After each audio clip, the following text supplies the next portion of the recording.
Hello everyone, welcome back to Target Prelims 2026 revision with MCQ series by Drishti IAS. My name is Lalit Soni and this is the third episode where we will be discussing some more questions from the history segment. Okay, so let's start.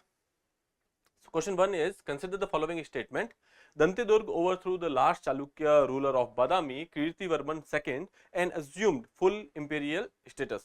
When we talk about the Chalukyas, okay, so we know that the last ruler was Kirtivarman II, which was defeated by Dantidurga, and here comes the start of Rashtrakuta.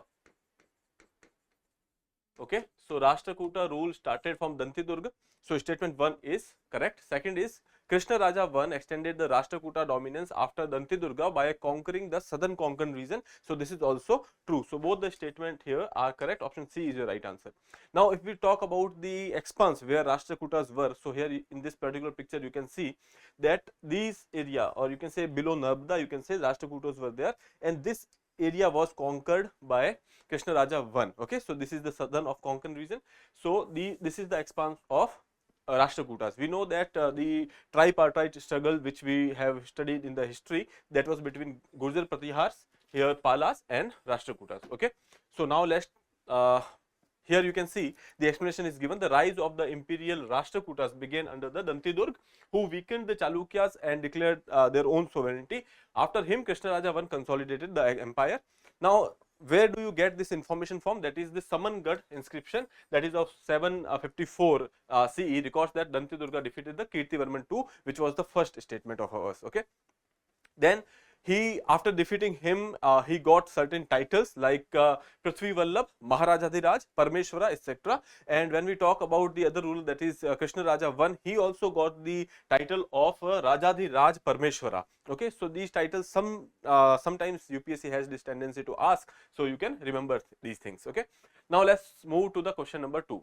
Consider the following statement. Statement 1 says, the Chola Empire reached its greatest territorial extent and naval success during the reign of Raja Raja I and Rajendra I.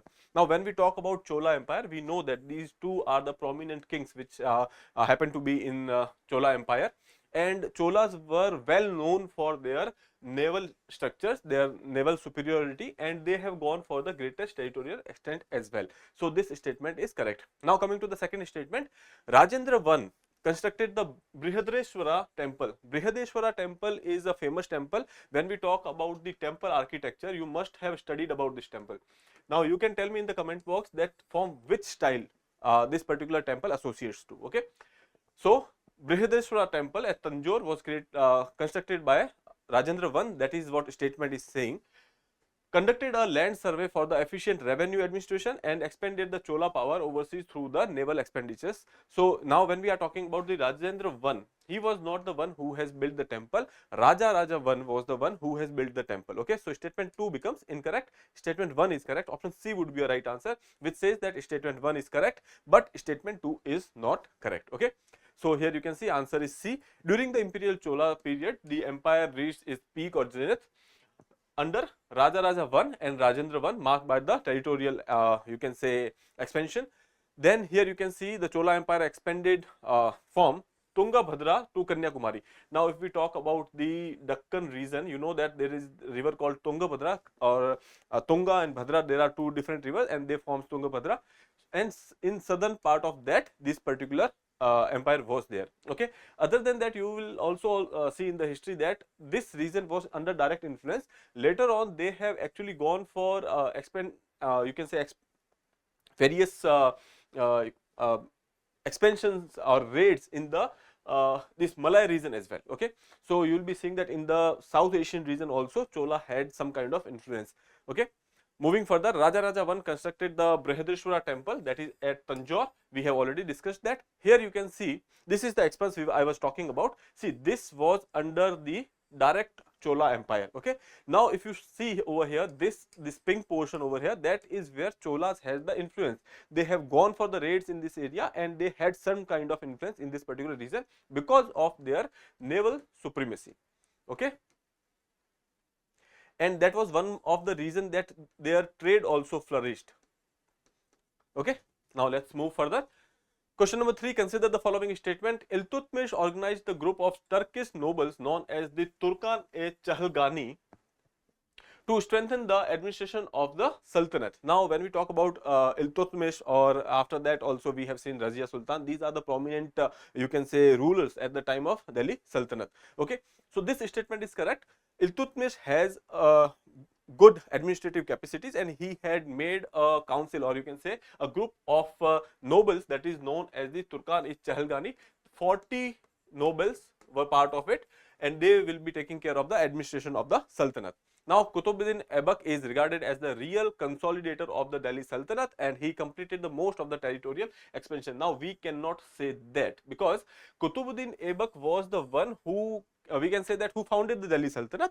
Okay, but the real consolidator was Iltutmish.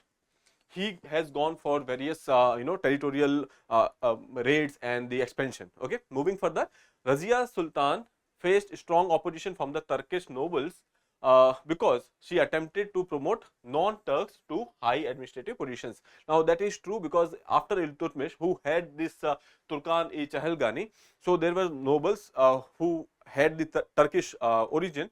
Razia Sultan was the one who promoted merit, and she also gone for the non-Turks in the you can say nobility as well. They have she has given the prominent position to the non-Turks as well. Okay, so that is why she has faced opposition from the Turkish nobles. So this statement is also true. So 1 and 3 is correct. Second one is incorrect. You can see option C would be your right answer. Here you can see Qutbuddin Aibak was the one who has established the Sultanate, and then after that you will be seeing Shamsuddin Iltutmish was the one who has gone for the you can say expansion, and he has taken control of the administration as well. Then Razia Sultana, you know that she was the first woman ruler in Delhi Sultanate, and she has faced a lot of rebellion from the Turkish nobles at that point of time. Then Ghiyasuddin Balban, when we are talking about the this particular dynasty, so he was the ruler at that point of time after Razia Sultan. Now, when we talk about the Balban, Balban was also famous for two things. That was, one was Diwan-e-Arz, that was related to your army. Okay, and he had this policy of blood and iron. Obviously, he used to go for wars and all. Okay, now this, when we are talking about this particular dynasty, they are generally known as Mamluk.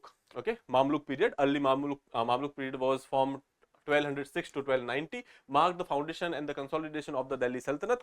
Qutbuddin Aibak was the one who laid the foundation of the Sultanate, and then Iltutmish was the one who strengthened it. Iltutmish created elite group of 40, that is known as the Turkan-i-Chahalgani, which we have already discussed. Aibak only laid the foundation. Expansion was done by the Iltutmish. Razia appointed non-Turks. Okay, include Yakut. He was one of the famous name which you can see in the history. He was a non-Turkish noble. Okay, so this is about the question number. So question number 4, consider the following statement about Jalaluddin Khilji. So he was the person who came after the slave dynasty or the Mamluk. Okay, Mamluk dynasty. They comes the Khilji or Khalji dynasty. So in that, prominent rulers were Jalaluddin and Alauddin. So let's see statement 1. He was the first ruler of the Delhi Sultanate to emphasize that the state should be based on the willing support of the people who they are governing. So basically, willing support of the governed. So why is that they have gone for such policy? Because he got the throne at the age of 70. So he was old. Second was the issue of Mongol invasion. So that was the two reasons. He did not want any kind of internal confrontations. So that is why he has gone for a little bit liberal policy at that point of time because of his own fears. So statement 1 is correct. Statement 2, he implemented harsh punishments to suppress the rebellion during that reign. So obviously this statement is incorrect because these two statements are contradicting each other. So second is incorrect. However, if we are talking about the Alauddin has gone for the harsh punishments and the you can say suppression of the rebellions at that point of time, and he was the one who has actually kept Mongols out. Okay. So we can say that statement 1 is correct and statement 2 is incorrect. Option A would be your right answer. Okay. Now let's move further. Khalji dynasty or the Khilji dynasty marked the significant transition in the Delhi Sultanate with Jalaluddin Khilji laying the foundation, which I have already told. He was the first ruler of the Khilji dynasty. After that, Alauddin comes. Okay, so this is during the time of 1290 something. and he had the philosophy that he wanted to ensure that the people are happy under his reign. So he ensured that there should be some kind of consent or some kind of liberal policies he wanted. Okay, then Jalaluddin Khilji, who ascended to the throne at the age of 70, which we have already discussed, and there was you can say other issues as well. So here you can say he understood that the majority of the Hindu population meant the Sultanate could not function as purely Islamic state, and this approach, this was the reason he thought that since the majority of population is from the Hindu community, and that is why he had to be liberal, otherwise there will be a rebellion. Okay. Then Jalaluddin pursued a policy of tolerance. He avoided harsh punishments, so which we have already discussed.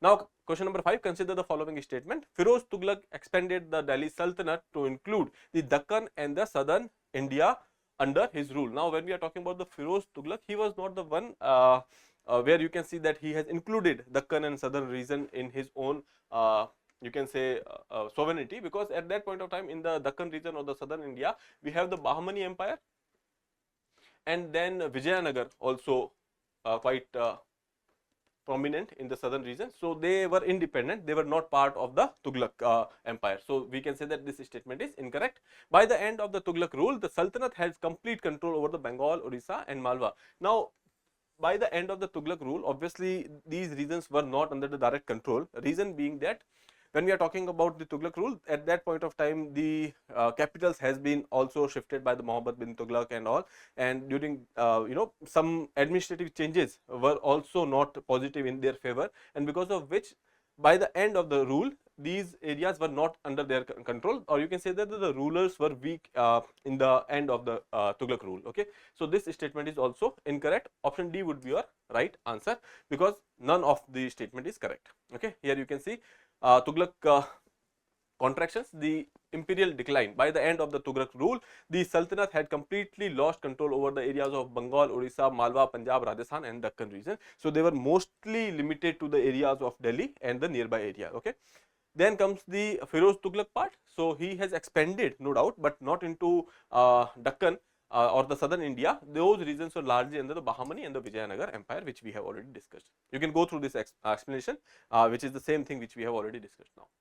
Now, question number 6, arrange the following foreign travelers to Vijayanagar in the chronological order according to their visit. Now, in the history, we have seen that a lot of travelers came from, you can say, outside. So, during the ancient time, we know that some names were there, like you can say Megasthenes was there, and then Fahin, Huansang. Okay. After that, during the medieval period also, there are various travelers who came like Ibn Battuta, etc. And then comes the time where during the Vijayanagara empire as well, we have seen all of them are from the Vijayanagara empire, or during the time of the Vijayanagara empire. Now let's see. Duarte Barbosa, Fernão Nunes, Abdul Razak, Domenico Paes. Okay. So now when we are talking about the visitors from outside, you must have seen that the Arab merchants had a lot of you can say supremacy in this particular region when you are coming from the you can say Arabian Sea sector side. Okay. So here you can say Abdul Razak was the first one to enter. Okay. So if you see the options here, option B and option D would be eliminated. Okay. Abdul Razak was first among them, and after that if you see Duarte Barbosa and Fernão Nunes and Domenico Paes, Fernão Nunes was the one who came last. Okay.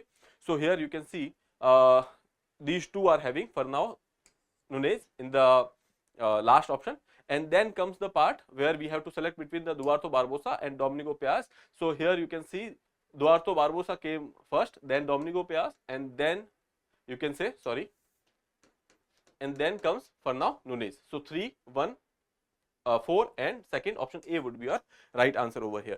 Now here I have taken liberty that I have compiled most of the you can say travelers here. So in the ancient time you will be seeing Megasthenes, Fahin, Huansang, they came. You have to remember that during which ruler's time they came into India. Okay, then Al-Biruni, here Marco Polo, Ibn Battuta during the medieval and Islamic rule when we are talking about. So these were the travelers, and then era of Vijayanagar and Mughals. At that point of time, Abdul Razak, Duarte Barbosa, Domenico Paes, then Fernão Nunes, and then Sir Thomas Roe.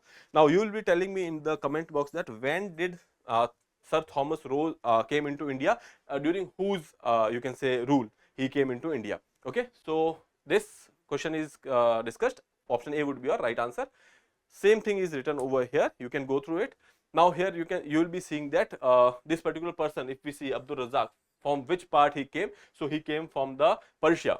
Okay, then comes the Duarto Barbosa. So here you will be seeing he has traveled between 1503 to 1517 as a Portuguese factor at the Kannanur and the Cochin areas of India. Okay, during the Vijayanagara's rule, which we have already seen. Here Domenico Pius visited around 1520 to 1522 during Krishna Deva Raya. Okay, he was also a prominent ruler in the Vijayanagara Empire. Then comes the Fernão Nunes. He came during the time of 1535 to 37 during the Achyuta Deva Raya. Okay, he was also ruler of the Vijayanagara.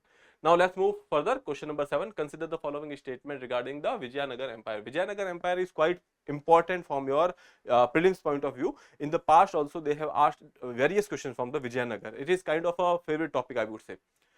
The Amara village were given to the Amar Nayak, who enjoyed privileges over the income of the land but did not possess the proprietary rights. So basically they did not have the ownership of the proprietary right, but they used to take the income from these lands. So such villages were known as the Amara village, and the person who was having the authority over there, they were known as the Amar Nayak. So this particular statement is correct.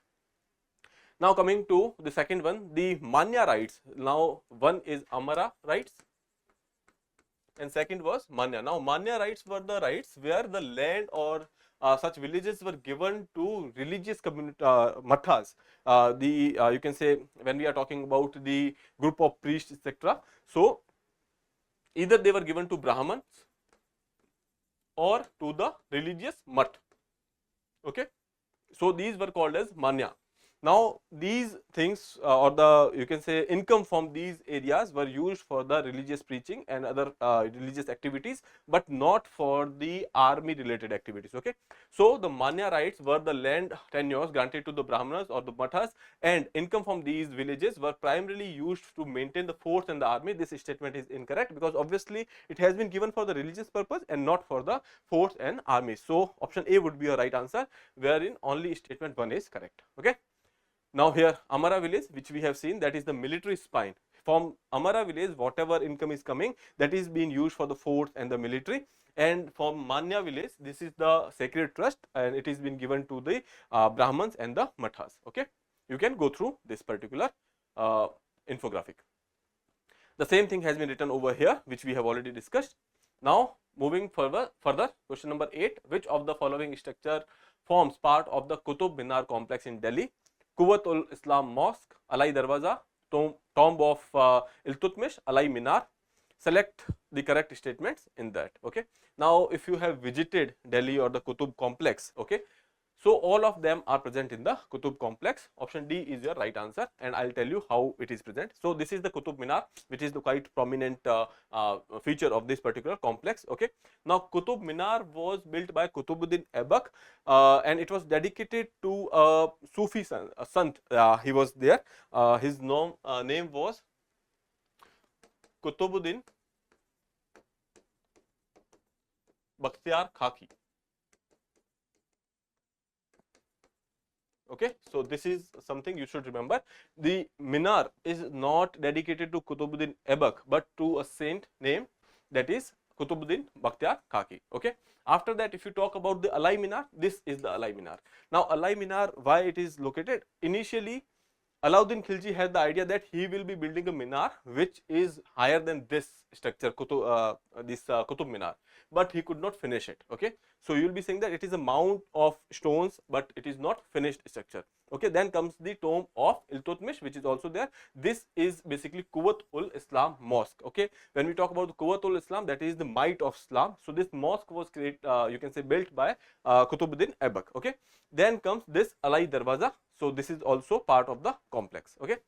Now here you can see Qutb Minar complex located in the southern part of Delhi represents one of the earliest and the most complete example of Indo-Islamic architecture built in India, built and expanded between the 12th and 14th, because obviously various rulers has contributed to this particular you can say site. Quwwatul Islam Mosque, which we have already discussed. Okay, the meaning is might of the Islam. It is one of the earliest site, and Qutbuddin Aibak was the one who has basically built it. Then comes the Alai Darwaza, Alauddin Khilji must have built it. Then comes the tomb of Iltutmish, so that is also quite prominent. And Alai Minar, which I have already discussed, that it was begin by Alauddin Khilji, but it could not finish. And the idea was to actually you can say make it higher than the Qutb Minar. Okay. Now question number 9, which of the following sites of the Indus Valley civilization is located present day India? Mohenjo-daro, Harappa, Dholavira or Mehergarh? This is a piece of cake. Option C is your right answer. Recently Dholavira has been in news in the last year's budget as well, if we are talking about this year's budget. So in that budget also Dholavira has been mentioned. So please go through this site and the prominent features of this site. Okay. So here Dholavira is located in Gujarat, India. Then when we talk about the Mohenjo-daro, Harappa and Mehergarh, these are in Pakistan. Now question number 10, with reference to the faith and the belief system of Indus Valley civilization, consider the following statement. The people worship the peepal tree, which often depicts on the seal. Now this statement is correct. Now when we are talking about the peepal tree or the nature, you must have heard about the Pashupati seal, or you can say there are certain animals which are also part of the seal. There was unicorn.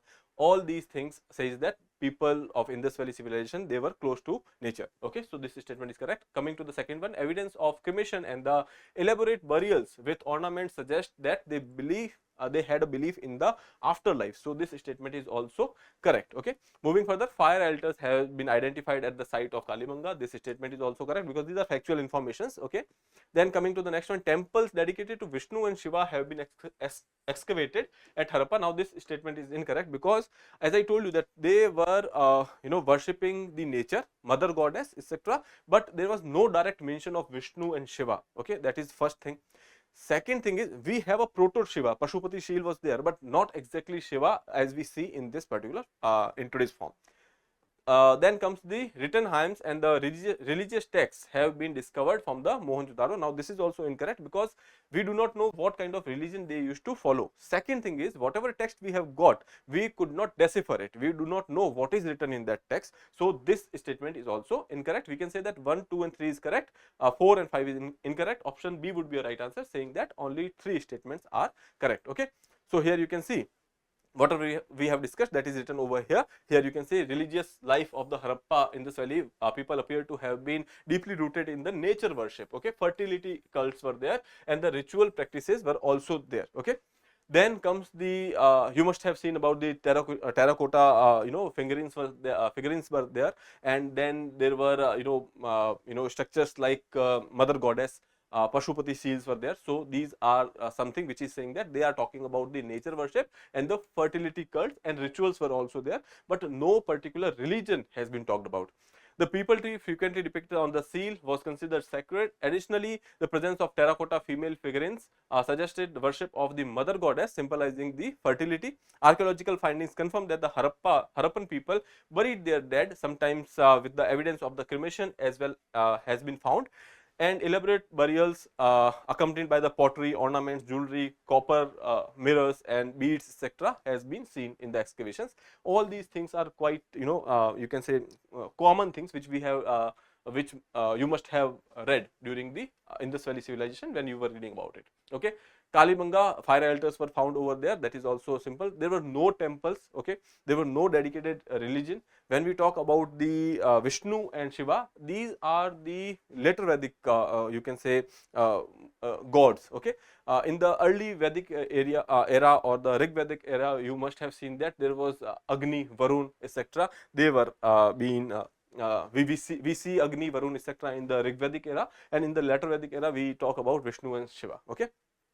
Then comes the another part, that is Harappa's script, that is not been deciphered. We do not know what is written over there. So obviously we cannot say that whether it is a religious text, etc. Okay, so that is what we have discussed in question number 10. Now last question for your practice. In the context of Indian land system, the Bhumi Chhidra Nyaya. Bhumi Chhidra Nyaya refers to option A, the doctrine that land first cultivated by an individual could be held as personal property free from taxes. Option B, a principle authorizing the state to reclaim the wasteland and distribute it among the cultivators. Option C, a fiscal system where agricultural income from fallow land was assessed through local officials. Option D, the rule that all uncultivated lands automatically revert to the ownership of the ruler. So you can attempt this question and answer to me in the comment box. With that, I will take your leave. I'll see you in the next episode. Till then, have a nice day. Thank you. Study well.